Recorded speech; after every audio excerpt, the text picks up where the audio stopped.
कि जो जिना करे किसी की बेटी के साथ, जो किसी की बेटी के साथ अपना मुंह काला करे, जो किसी बेटी के साथ जुल्म करने के बाद उसको कत्ल करते, जो किसी बेटी की जिंदगी तातार करते, जो किसी के घर की असमत लूट ले, फरमाया इसको फांसी नहीं दी जा सकती, एक तलवार के झटके में इसकी गर्दन नहीं उतारी जा सकती, इसको पानी में 1 मिनट में डबो के नहीं मारा जा सकता, इसको चंद लोगों को जाके इसका गला घोट के मौत नहीं दी जा सकती। इस्लाम ने कहा यह दरिंदा है, इसने उस लड़की का सिर्फ जिस्म नहीं नोचा, इसने उसकी रूह जख्मी की है, इसने माशरे को शर्मिंदा किया। इस्लाम ने कहा इसको आधा जमीन में गाड़ो और उस वक्त तक पत्थर मारते रहो, उस वक्त तक ईंटें मारते रहो, उस वक्त तक रोड़े मारते रहो, जब तक इसके जिस्म के टुकड़े ना हो जाए। हर पत्थर पे इसकी चीखें निकले, हर पत्थर पे इसकी जोर सुनाई दे, हर एक रोड़े पर इसकी जुबान से आओ बका पैदा हो और फिर दुनिया को पता लगे कि एक बेटी का अगर कोई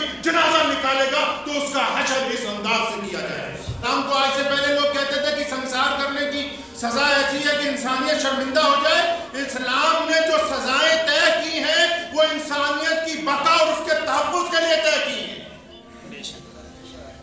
अगर उसको संसार किया जाए जिस बंदे ने मुंह काला किया है तो आप अंदाजा लगाएं कि उस भीड़ के अंदर जो और हैवान होंगे, उस इलाके में जो और गंदी नजर रखने वाले होंगे, उसका अंजाम देख के उनको इबरत हासिल होगी कि अगर हमने किसी की बहू बेटी के ऊपर हाथ डाला तो कल को हमारा अंजाम भी ऐसा ही होगा। शरीयत ने कहा है कि बेटी बेटी होती है, ये नहीं देखा जाता कि वो बेटी किस मजहब की है, किस जात की है, किस नस्ल की है।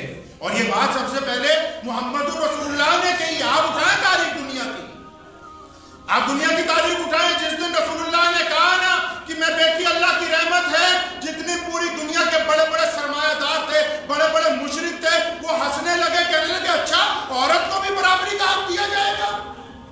उठाइए आप दुनिया की तारीख। शरीयत ने कहा ना पकड़ लो दरिंदे को, कोई बात नहीं, उसको जमीन में गाड़ो ना, फिर इलाके के लोगों को बुलाओ,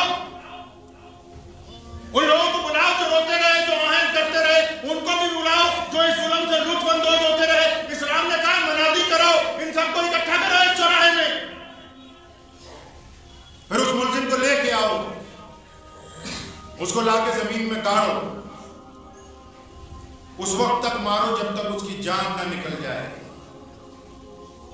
ये इतनी सख्त तरीन सजा इस्लाम ने इसलिए मुंतखब की थी कि इस सजा के बाद फिर उस इलाके में किसी बेटी के साथ जिना ना हो, फिर इस सजा के बाद किसी की बेटी की इज्जत ना लूटी जाए, फिर इस सजा के बाद लोगों की आंखें खौफ के साथ झुक जाएं।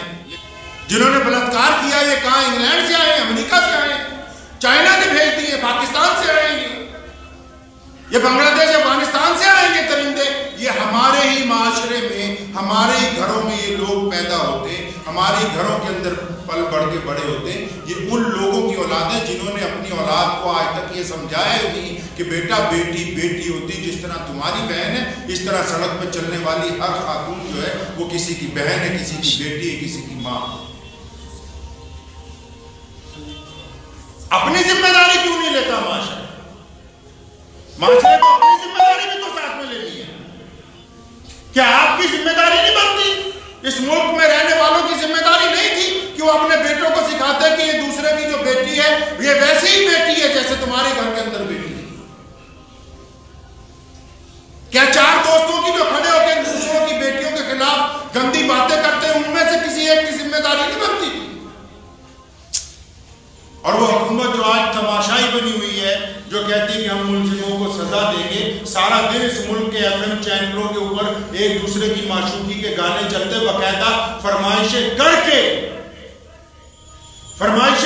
बकायदा फोन पे कि मैं फला फला के लिए सुनाना चाहता हूं, वो अय्याशी के जो जराए हैं वो नजर नहीं आते।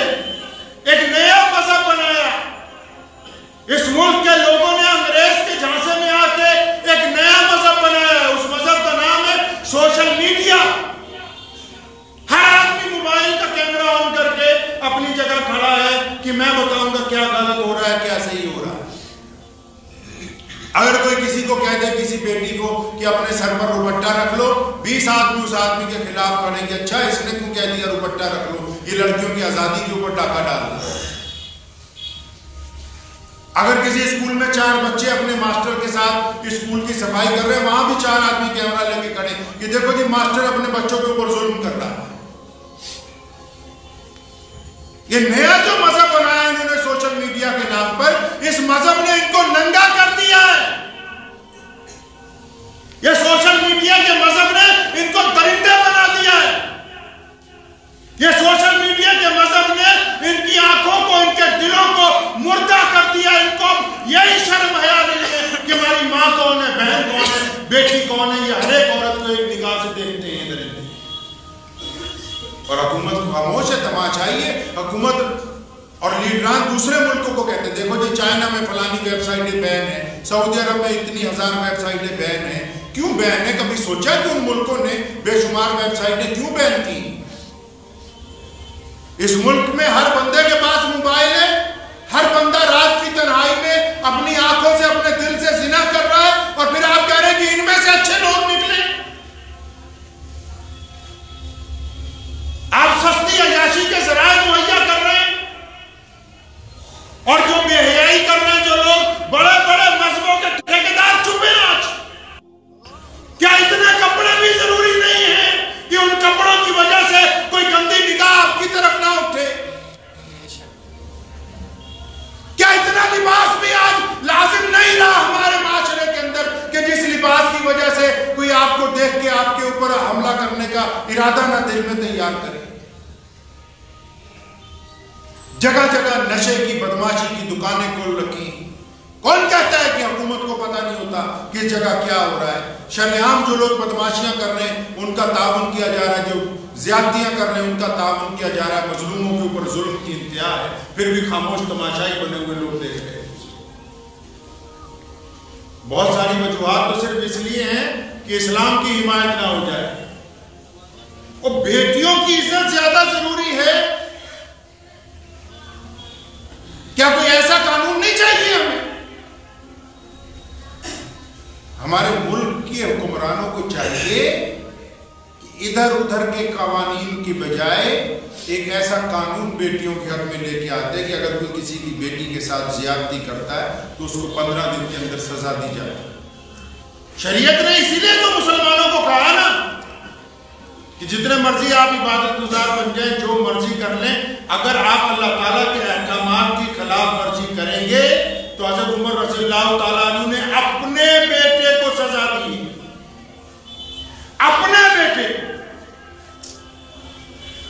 और बैतुल्लाह का तवाफ कर रहा है हबशा के बादशाह, और एक बद्दू का पैर आ गया उसके लिबास पे, उसका लिबास गिर गया।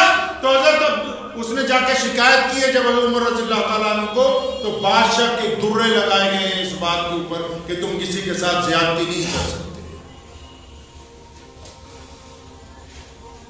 इंसाफ के लिए सबसे पहले जरूरी काम है, सबसे पहले जरूरी काम है ईमानदारी।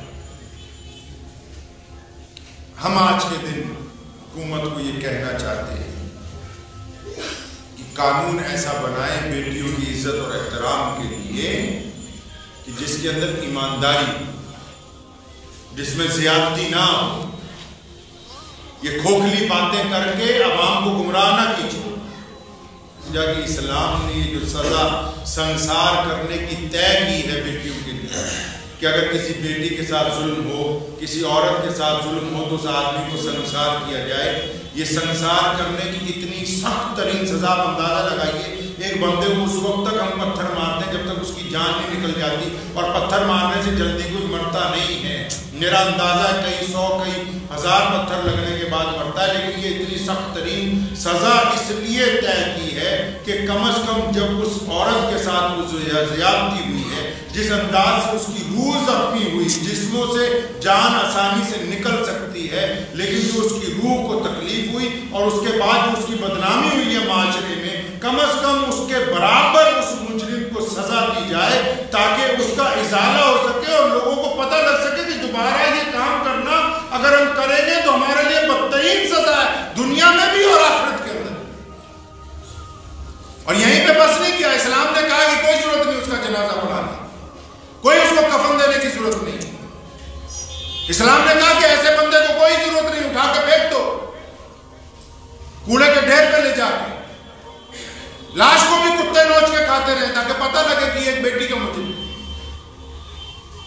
तो आज के दिन आप हजरात को मैं यही कहना चाहता हूँ कि बेटियों की इज्जत सिर्फ कवानीन से नहीं होगी, अपने घरों में जो बच्चे हैं, हमारे घरों में जो बेटे हैं, हमारे घरों में जो बेटी हैं, उनको सिखाना होगा कि सड़क पर चलती हुई हर एक बेटी हमारी अपनी बेटी, अपनों को, अपने माशरे को ठीक करना हो, अपनी निगाहों के अंदर शर्म हया पैदा करनी है। सिर्फ कानून जो है इसको रोक नहीं सकते हैं। एक बेहतरीन मुसलमान या अगर गैर मुस्लिमों की मैं बात करूं, अगर कोई भी बंदा अपने मजहब के ऊपर पुख्तगी के साथ चलता हो तो वो ही दूसरी बेटी की इज्जत कर सकता है। जो अपने मजहब का पक्का नहीं है, वो कोई भी हो, वो अव्वल दर्जे का बेईमान है, वो किसी का वफादार हो ही नहीं सकता है।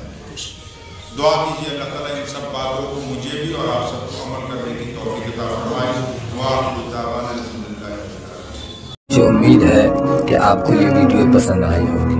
अगर पसंद आई हो तो ये आप अपने दोस्तों के साथ शेयर करें और इस चैनल को सब्सक्राइब ज़रूर करें।